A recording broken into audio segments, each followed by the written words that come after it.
So, the talk today is about mindfulness. And mindfulness is that ability to focus our attention on the present moment. And also to be able to calmly acknowledge and accept current feelings, current thoughts, and also bodily sensations. And the power of being at the present moment is that it's really what we have and what we can control, because the past is already done and the future has not yet been created. And there are many spiritual teachers that say that all of our power really is at the present moment.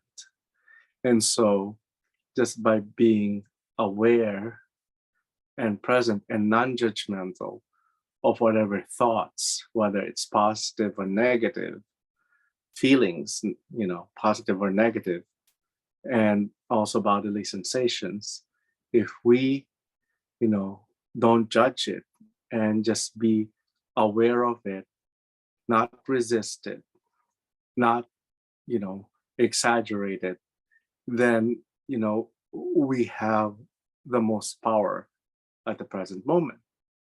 So it's easy to say and harder to do, because I think that we learn from our parents and also from others to have reactions to things, such that when a person triggers us, triggers kind of like a past memory of an unpleasant situation in our lives, we can have the feelings first, especially negative feelings first, and then we can have a reaction. We can take an action of whether speaking or doing something that corresponds to the anger that we feel.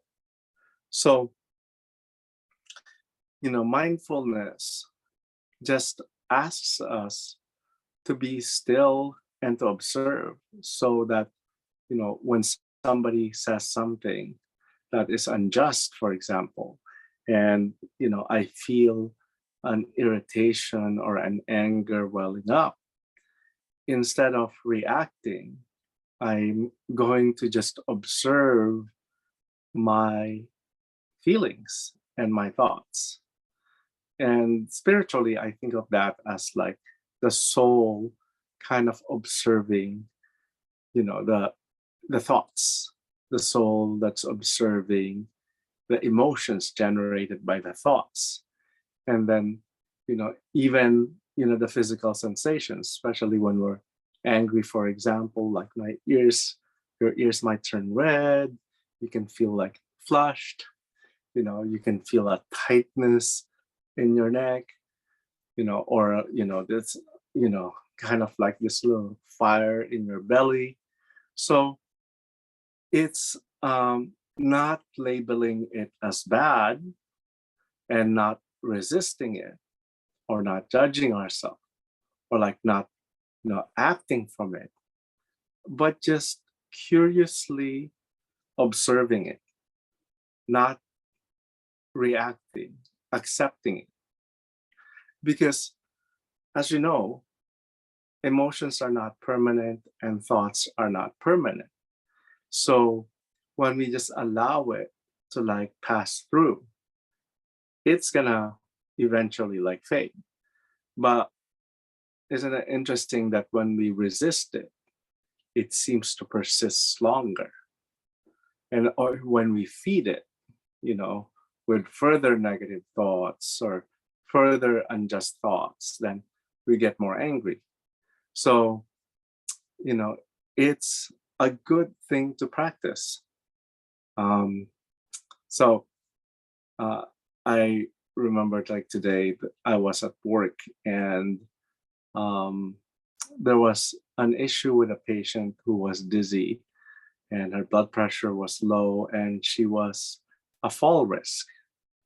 And we had to evaluate whether she can stay at the program or not and have it be taken care of. And um, I was listening to like the chief telling us that like she needs to go home, and I was getting ready to argue for that, but at the same time, some of the social workers were saying, well, she's really depressed and she needs to be here. And yeah, it's interesting because I got into these thoughts of like conflict. There's something that the chief wants to do, and then there's something that the social workers like want to do. And I feel like I was caught in between. And it was interesting. I found myself getting, feeling, like insecure about not making a decision like right away, or even the thought of making a wrong decision. And like I can feel it. I can feel that insecurity at like the pit of my stomach. I can feel like the feeling of not wanting to disappoint the staff, not wanting to disappoint the patient. And it was so interesting because when I caught myself doing that, I just decided at that moment to just be in a place of curiosity and acceptance. And it's interesting because I know that like uh, if I meditate, then that will, I know, release that and like it will go away.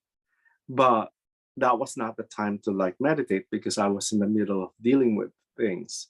So I just kind of like, internally said that like, I will feel the feelings and I would observe them instead of like reacting or like saying something to be defensive or like, to overcompensate. I'll just observe. And sure enough, by just kind of observing, I can feel the feelings of, insecurity and irritability kind of like fade and release. So, but it is a practice. And the more we practice it, the better we get at it. We don't have to wait, too long to get to the meditation or the cutting off the cords and things like that to be relieved of it. It's more about when we don't judge feelings, even negative feelings, we just observe them, they will eventually fade.